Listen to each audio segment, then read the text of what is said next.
Hello students, आज हम देखने वाले हैं क्लास 12th का हिस्ट्री का जो है प्रीवियस ईयर क्वेश्चन पेपर देखने वाले हैं, जो कि आपके एग्जाम के लिए बहुत ही ज़्यादा इंपॉर्टेंट है। इसमें हम आज देखने वाले हैं 40 ऑब्जेक्टिव क्वेश्चन, जो कि पिछले साल आप लोगों के जो एग्जाम में आए हुए थे। ठीक है, तो फटाफट से हम लोग देखते हैं क्वेश्चंस कि मन क्वेश्चंस क्या है। ये क्वेश्चन आपके एग्जाम के लिए बहुत ही ज़्यादा इंपॉर्टेंट है, तो आप प्लीज़ वीडियो को थोड़ा सा भी स्किप मत करिएगा। ठीक है, तो यहाँ पे देखते हैं हमारा जो क्वेश्चन है पहला, कि हड़प्पा किस नदी के किनारे अवस्थित है। जो हड़प्पा किस नदी के किनारे अवस्थित है। तो यहाँ पे ऑप्शन हमारा है सिंधु, सतलज, रावी या सरस्वती। तो यहाँ हमारा फर्स्ट का जो आंसर है वो हो जाएगा रावी। ठीक है, उसके बाद हम क्वेश्चन नंबर दूसरा है कि विक्टोरिया टर्मिनल किस स्थापत्य शैली का उदाहरण है। जो विक्टोरिया टर्मिनल है वो किस स्थापत्य शैली का उदाहरण है। तो यहाँ पे ऑप्शन हमारा है नव गोथिक शैली या नव शास्त्रीय शैली या इंडो सारा सैनिक शैली या इनमें से कोई नहीं। तो यहाँ पे हमारा जो सेकंड का जो है आंसर है वो हो जाएगा फर्स्ट, यानी कि नव गोथिक शैली।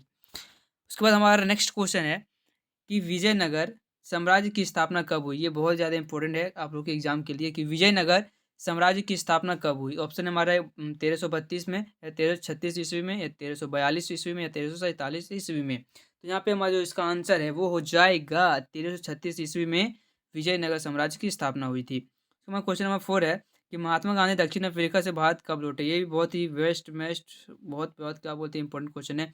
और उसके बाद ऑप्शन यहाँ पे हमारा दिया है कि 1910 ईस्वी में, 1912 ईस्वी में, 1915 ईस्वी में, 1917 ईस्वी में। तो यहाँ पे हमारा जो इसका आंसर है वो हो जाएगा 1915 ईस्वी में महात्मा गांधी दक्षिण अफ्रीका से भारत लौटे। उसके बाद हमारा क्वेश्चन नंबर 5 है कि महावीर का जन्म कहाँ हुआ था। जो महावीर थे उनका जन्म कहाँ हुआ था। तो ऑप्शन हमारा है लंबिनी सॉरी लुम्बिनी लुम्बिनी, कपिलवस्तु, कुंडलवन या सारनाथ। तो यहाँ फिफ्थ का जो हमारा आंसर है वो हो जाएगा कुंडलवन।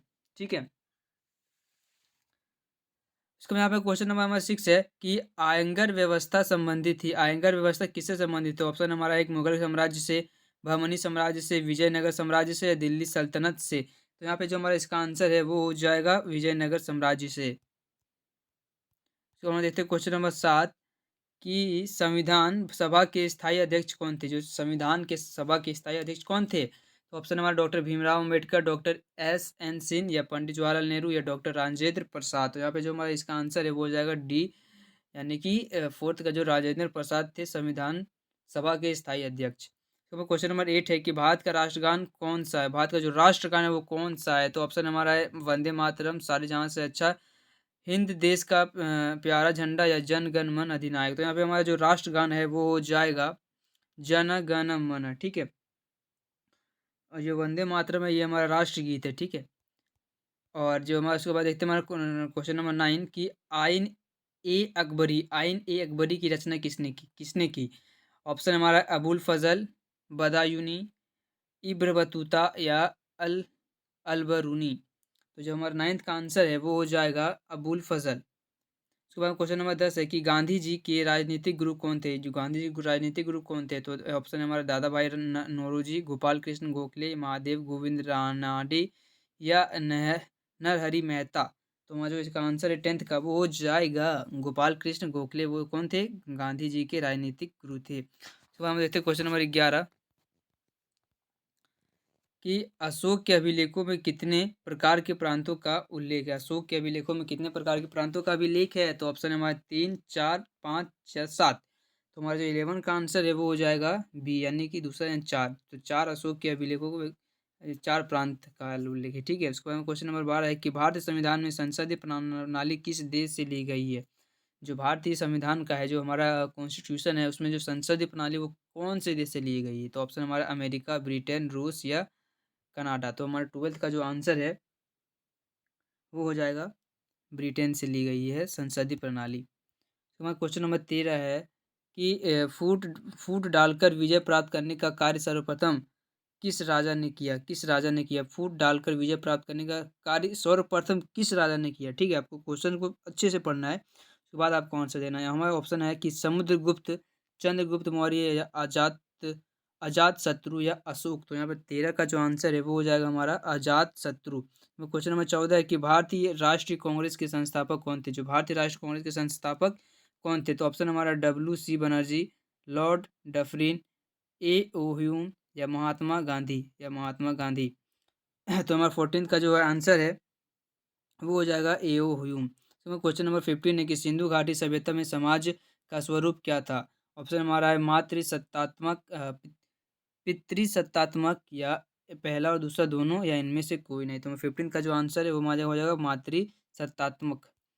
तो मैं देखते हैं क्वेश्चन नंबर 16 की धम्म नीति की शुरुआत किसने की थी? धम्म नीति की शुरुआत किसने की? तो ऑप्शन हमारा चंद्रगुप्त द्वितीय, चंद्रगुप्त मौर्य, समुद्रगुप्त, या अशोक। तो हमारा जो 16 का आंसर है वो हो जाएगा डी, यानी कि अशोक ने धम्म नीति की शुरुआत की थी। उसके बाद क्वेश्चन नंबर है 17 कि गेटवे ऑफ इंडिया का निर्माण कब हुआ? जो गेटवे ऑफ इंडिया है, ठीक है, ये आपको बताना है कमेंट में कि गेटवे ऑफ इंडिया कहाँ पे है, ये आपको कमेंट बताना है, ठीक है। अब तो जो इसका निर्माण कब हुआ था? ऑप्शन हमारा 1910 में, 1911 में, 1912 में, या 1913 में। तो हमारा 17 का जो आंसर है वो हो जाएगा दूसरा, यानी कि 1911 में हुआ था।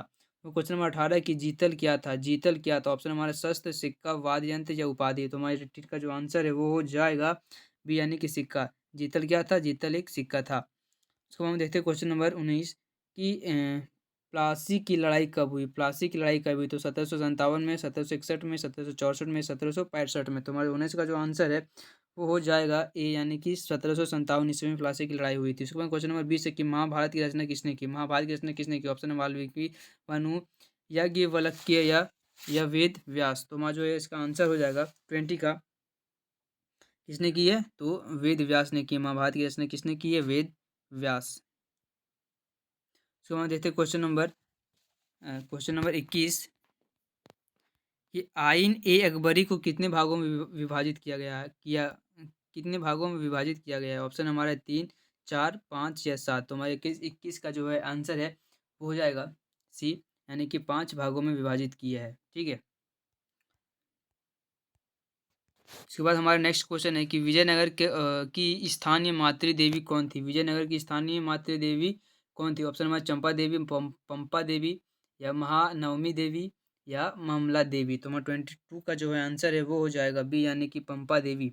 विजयनगर की स्थानीय मातृ देवी कौन थी? पंपा देवी। हमारा क्वेश्चन नंबर 23 है कि दामिन एको को कहा जाता है? ऑप्शन हमारा कुल क्षेत्र, पहाड़ी क्षेत्र, कोलन क्षेत्र, या संस्थाल परागना क्षेत्र। तो 23 का जो हमारा आंसर है वो हो जाएगा बी, यानी कि पहाड़ियाँ क्षेत्र कहा जाता है दामिनी को। उसके बाद क्वेश्चन नंबर 24 है कि भारत में प्रचलित सती प्रथा का उल्लेख किस विदेशी यात्री ने किया? किस विदेशी यात्री ने भारत में प्रचलित सती प्रथा का उल्लेख किया? ठीक है, तो ऑप्शन हमारा है फ्रांसवा बर्नियर, अलबरूनी, इब्रतुता, या अल मसूदी। तो 24 का जो हमारा आंसर है वो जाएगा ए, यानी कि फ्रांसवा बर्नियर।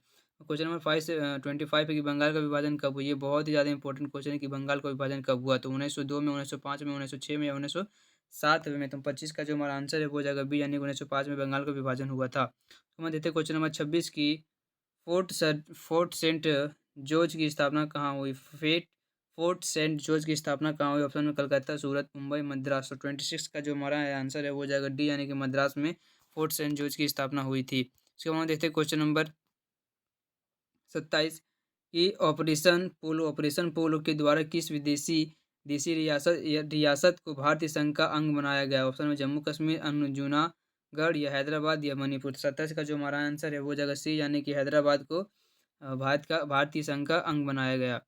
उसके बाद क्वेश्चन नंबर 28 है कि भारत का अंतिम वायसराय किसे माना जाता है? भारत का अंतिम वायसराय किसे माना जाता है? ऑप्शन में चक्रवर्ती राजगोपालाचारी, या लॉर्ड माउंटबेटन, या लॉर्ड क्लिकमेंट एटली, या सर सीरियल रेडक्लिफ। तो यहाँ पे हमारा 28 का जो आंसर है वो जाएगा बी, यानी कि लॉर्ड माउंटबेटन। तो हमारा क्वेश्चन नंबर 29 है कि करो या मरो का नारा किसने दिया? करो या मरो का नारा किसने दिया? ऑप्शन में सुभाष चंद्र बोस, बाल गंगाधर तिलक, महात्मा गांधी, या रविंद्रनाथ टैगोर। तो 29 का जो हमारा आंसर है वो हो जाएगा सी, यानी कि महात्मा गांधी ने दिया था करो या मरो, ठीक है। उसके बाद क्वेश्चन नंबर 30 है कि काला कानून किसे कहा जाता है? काला कानून किसे कहा? ऑप्शन नंबर वुड्स डिस्पैच, या कम्युनल अवार्ड, या हंटर रिपोर्ट, या रोलेट एक्ट को। तो इसका हमारा 30 का जो आंसर है वो जगह रोलेट एक्ट को हमारा क्या कहा जाता है? काला कानून। उसके बाद हम देखते हैं क्वेश्चन नंबर 31 कि भारत आने वाले पहले यूरोपियन कौन थे? भारत आने वाले पहले यूरोपियन कौन थे? अंग्रेज, डच, फ्रांसीसी, या पुर्तगाली। तो हमारा 31 का जो आंसर है वो जाएगा डी, यानी कि पुर्तगाली। सबसे पहले भारत में कौन आए थे? तो यूरोपियन में पुर्तगाली आए थे।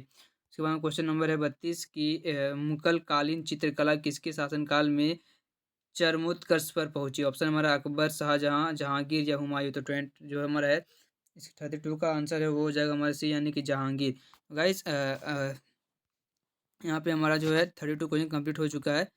इसको हम देते हैं क्वेश्चन नंबर 33 कि त्रि त्रिपिटक त्रिपिटक साहित्य किस धर्म से संबंधित? त्रिपिटक साहित्य किस धर्म से संबंधित? ऑप्शन नंबर बुद्ध धर्म, जैन धर्म, बौद्ध धर्म या वैष्णव धर्म। तो 33 का जो हमारा आंसर है वो हो जाएगा ए यानी कि बौद्ध धर्म से स्थित है। उसके बाद यहाँ पे हमारा क्वेश्चन नंबर 34 है कि कैप्टन हॉकिंस किस मुगल दरबार में आया था? किस मुगल दरबार में आया था? ऑप्शन नंबर हुमायूं, जहांगीर, अकबर या शाहजहां। तो 34 का जो हमारा आंसर है वो हो जाएगा बी यानी कि जहांगीर।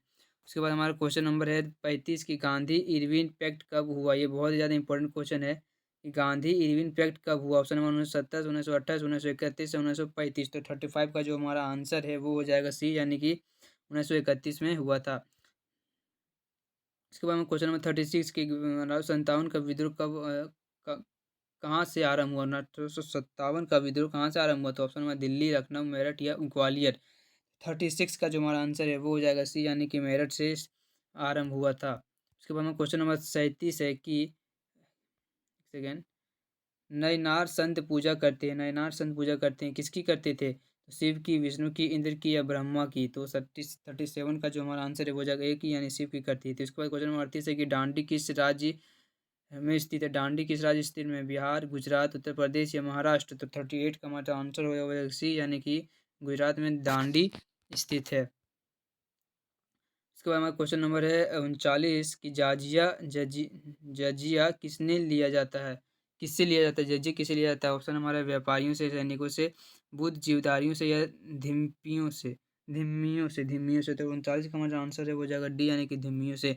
अब कमेंट बॉक्स में बताना कि धिम्मियाँ किसे कहते हैं, ठीक है। उसके बाद क्वेश्चन नंबर लास्ट है 14 कि हाथी गुफा अभिलेख किससे संबंधित?